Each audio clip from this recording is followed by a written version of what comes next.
سب سے پہلے تو ڈپٹی پرائم منسٹر صاحب نے جو اس وقت ڈیٹیل پارلیمنٹ کے سامنے رکھی ہے وہ خود بھی کافی کنفیوز نظر آئے، اور بجائے اس کے کہ وہ اسپیسیفک بات کرتے، ٹو دی پوائنٹ بات کرتے، وہ آئے بائیں شائیں میں آگے پیچھے گھومتے رہے۔ اور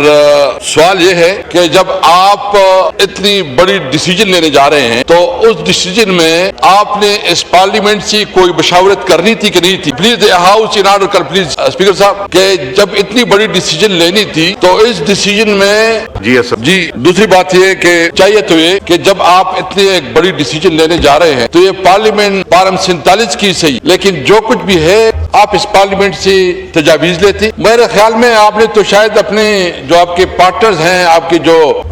کولیگز ہیں، اس سے بھی مشاورت نہیں کی، اور اکیلے جا کے بغیر کوئی پاکستانی قوم سے پارلیمنٹ سے کنسلٹیشن کی بڑی بڑی ڈیسیجن لے لی۔ یہ جو شبہ جنیجو والا ایشو ہے جو انہوں نے بہت ہی لائٹلی لیا، خواجہ آصف صاحب ایک فرما رہے ہیں جو ان کی پیچھے بیٹی تھی، اور جو فارن منسٹری ہے اس کی دوسری سٹیٹمنٹ ہے، اور وہ خود فرما رہی ہے کہ اگر نیتنیاہو کے ساتھ میری ملاقات ہو تو میں سیلفی کھنچواؤں گا۔ تو وہاں سے شکوک و شبہات شروع ہو گئے، اور وہ کہہ رہی ہے کہ میں پرائم منسٹر کی اسپیچ رائٹر ہوں۔ اس کی تو ایکسپلینیشن نہیں ہوئی، اور خواجہ آصف صاحب کو جو خود جتنے ٹی وی انٹرویو میں اس کو عزیمت اٹھانی پڑی اور طریقہ ایکسپلینیشن، میں پوچھنا چاہتا ہوں کہ اس قسم کے خاتون کیا اتنی سنجیدہ اور سیریس ڈیلیگیشن میں وہ کس طرح گئی، کس کے حکم پہ گئی، اور اس کی کون اس کو لے کے گیا، اور کون اس کے رسپانسبل ہے، اس کی پراپر انکوائری ہونی چاہیے۔ اور اس پہ یہ شکوک و شبہات بھی ہو گئے کہ شاید یہ جو ہے نا، جس طرح اس نے کہا کہ نیتنیاہو کے ساتھ میری اگر وہ موجود ہوتی تو میں اس کے ساتھ فوٹو بھی کھینچ لیتی، تو اس سے شکوک و شبہات ہوتی ہے کہ دال میں کچھ کالا کالا ہے، پوری دال ہی کالی ہے۔ جناب اسپیکر، ہم سب کو پتا ہے کہ اس وقت جو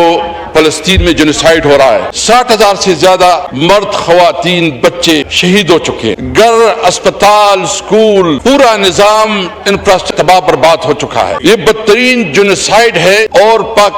دنیا کی تاریخ میں اس قسم کا ظلم اور بربریت کا تصور نہیں ہوتا۔ اور جتنی جارحیت سے، جتنی ڈٹائی سے اس وقت بھی اسرائیل اپنا موقف رکھے ہوئے ہے کہ جو بھی ہو ہم فلسطین اسٹیٹ کو ریکگنائز نہیں کریں گے۔ میں پوچھنا چاہتا ہوں کہ میاں صاحب کو کیا جلدی تھی کہ ابھی مسٹر ٹرمپ کا وہ 20 نکاتی پوائنٹ بھی نہیں آئے تھے، کیا اس نے ٹویٹ کر دی؟ کیا کسی سے پوچھا تھا؟ کیا یہ جو انہوں نے ٹویٹ کی، جو 8 اسلامی ممالک ہیں، اس 8 اسلامی ممالک میں ایک بھی سربراہ نے ٹویٹ کیا؟ ہم تو خوشامد میں اس حد تک گر گئے کہ شاید مطلب ہم کیا کہہ سکتے ہیں کہ ہمارے پرائم منسٹر نے تو پاکستانیوں کی شرم سے جھکا دیے ہیں۔ مطلب اتنا آپ اپنے خوشامد میں آگے جاتے ہیں، اور دوسروں کی جو ہے نا جس طرح آپ لیسی کرتے ہیں، اور پھر جو ہے نا وہ اس کا ابھی ٹویٹ بھی نہیں آیا، وہ بھی اس کے پوائنٹ بھی نہیں آئے، اور آپ نے اس کو ٹویٹ کر کے پاکستانیوں کے ساتھ ظلم کیا ہے، پاکستانیوں کے جذبات کو آپ نے مجروح کیا ہے۔ میں اس پر اپنی اپوزیشن سے کی طرف سے یہ مطالبہ کرتا ہوں کہ وزیر اعظم جو ہے نا وہ معافی مانگے اپنے قوم سے کہ اس نے اپنی قوم کے جذبات کو مجروح کیا ہے، اس نے اپنی قوم کے جذبات کو مجروح کیا ہے۔ میں صرف اس کے ساتھ یہ دوران اگر کوئی ایگریمنٹ ہوتا ہے، دو فریق جو ہے، دو فریقوں کے آپس میں لڑائی ہے، اسرائیل اور فلسطین، آپ ایگریمنٹ کرتے ہیں، ایگریمنٹ میں آپ فلسطین کی کسی نمائندے سے نہیں پوچھتے، کیا یہ فیصلہ آپ نے زبردستی اس کے اوپر ٹوپنا ہے کہ فلسطین کی عوام کی آراء کو بھی کوئی عزت ہو، کوئی رسپیکٹ دینی ہے؟ اس لیے کوئی بھی معاہدہ ہو، کوئی بھی ایگریمنٹ ہو جس میں فلسطینی عوام کی رائے شامل نہ ہو، وہ کسی طور پر قابل قبول نہیں ہے۔ سب سے پہلے فلسطینی عوام جو ہے نا اپنی بات کرے گا، فلسطینی عوام جب تک اپنی جو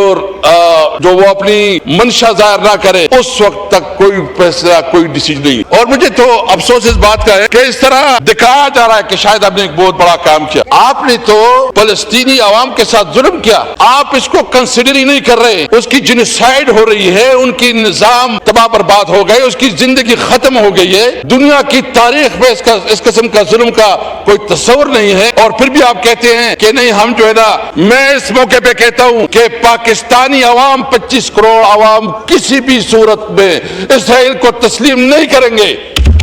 یہ کسی بھی صورت میں اسرائیل کو تسلیم نہیں کریں گے۔ آپ اگر ایک طرف سے دوسرے طرف سے، سب سے پہلے سوال یہ ہے کہ فلسطینی عوام کی جو رائے ہوگی، فلسطینی عوام کی جو مطالبہ ہوگا، سب سے پہلے اس کے مطالبے کو مانا جائے گا. اس کے بعد ہم کسی صورت میں جو اسرائیل کو تسلیم نہیں کریں گے. جناب اسپیکر، اس وقت جو ہمارا ڈپٹی پرائم منسٹر صاحب ہے، اس نے جو ڈیٹیل میں بات کی ہے، جو گلوبل ہوٹل ہے جس میں تقریباً 450 لوگ اس وقت جو ہے نا اریسٹ ہو چکے ہیں، اور چونکہ وہ جا رہے تھے فلسطین، انسانی ہمدردی کے تحت جا رہے تھے، وہاں جو ہے نا خوراک لے کے جا رہے تھے، وہاں اس کی آواز اٹھانے کے لیے جا رہے تھے. لیکن ایک فلسطین جو اسرائیل جس طرح اس کا ایک فاشسٹ رویہ ہے، جس سے فاشزم کی اس نے جس طرح اس کو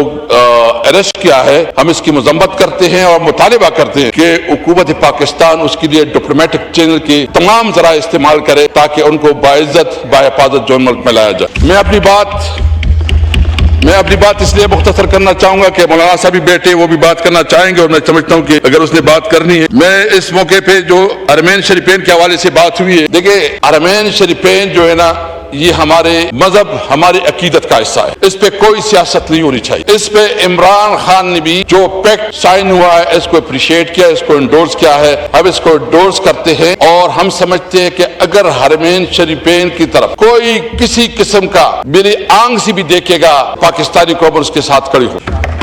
پوری بھرپور طریقے سے پاکستانی قوم اس کے ساتھ کھڑی ہوگی. جناب اسپیکر، اس وقت فلسطین میں بھی آواز اٹھ رہی ہے کہ شاید اس وقت پاکستان کا حکمران وزیر اعظم عمران خان ہوتا، اور اس کی ویڈیو آئے ہیں جو ادھر فلسطین کے عوام نے نعرے اور ویڈیو پہ بیان دیا ہے کہ عمران خان واحد لیڈر تھا جو UN میں اس نے فلسطین کی آواز وہ جرت اور ہمت کے ساتھ اٹھائی. عمران خان وہ لیڈر جس نے اپنے ساورنٹی کے، اپنے ملک کے ساورنٹی کے لیے اپنی اقتدار قربان کی، لیکن اپنے ملک کی عزت و احترام پہ کمپرومائز نہیں کیا. یہ ملک انشاءاللہ بنے گا. یہ ملک پوری دنیا کا، اسلامی دنیا کا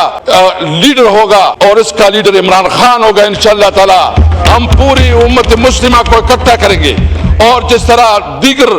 یورپین یونین ہے، اس طرح ہماری کوشش ہے کہ OIC کو مزید افیکٹو بنایا جائے. عمران خان اس وقت اس ملک کا صحیح لیڈر ہے، اس نے جو اس ملک کی جو جدوجہد کی ہے. آخر میں جو پرائم منسٹر صاحب نے بات کی کہ ہماری اکانومی بہت تیزی سے آگے بڑھ رہی ہے، آپ سے میں پوچھنا چاہتا ہوں فکر صاحب، تھوڑا ان کو ڈار صاحب تھوڑا بازار تو جائے نا، آٹے کی قیمت کا پوچھ لے، چینی کی قیمت کا پوچھ لے، آپ دال چینی کا پوچھ لے، آپ ٹماٹر اور سبزیوں کا پوچھ لے، اس سے پوچھے کہ کیا صورتحال ہے. اور اس وقت میرے پاس اس 2.5 سال میں تقریباً 26 انٹرنیشنل کمپنیاں ملک چھوڑ چکی ہے. جو آپ کی پالیسیاں ہیں، اس پالیسیوں کی وجہ سے لوگ یہاں انویسٹمنٹ بتائیں نا، یہ سارے انڈیکیٹر لائیں، کتنی انویسٹمنٹ ادھر اس پاکستان میں لے کے آئے ہیں، کتنے لوگ گئے ہیں. اس پہ باقاعدہ ڈیبیٹ ہو، اس پہ ڈسکشن ہو، پتہ چل جائے گا کہ آپ کی پوزیشن کیا ہے اور آپ کی حیثیت کیا ہے. آپ نے اس ملک کو معاشی طور پر تباہ برباد کر دیا ہے. اور جو اس وقت کشمیر میں ہو رہا ہے، جو کشمیر میں ہو رہا ہے، کشمیر کی صورتحال آپ کے سامنے ہے کہ آپ کے پورا ملک جو ہے آپ کے کنٹرول سے باہر جا رہا ہے. جو فاٹا اور خیبر پختونخوا میں ہو رہا ہے، وہاں جو بلوچستان میں ہو رہا ہے، پورے ملک میں جو ہے نا ایک انارکی کی طرف جا رہا ہے.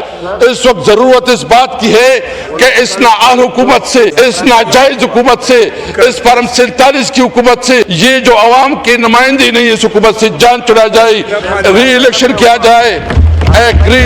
جائے، اور عوام کی صحیح منتخب نمائندے اس پارلیمنٹ کا حصہ ہو، تاکہ صحیح معنوں میں پاکستان کی پالیسی بنے.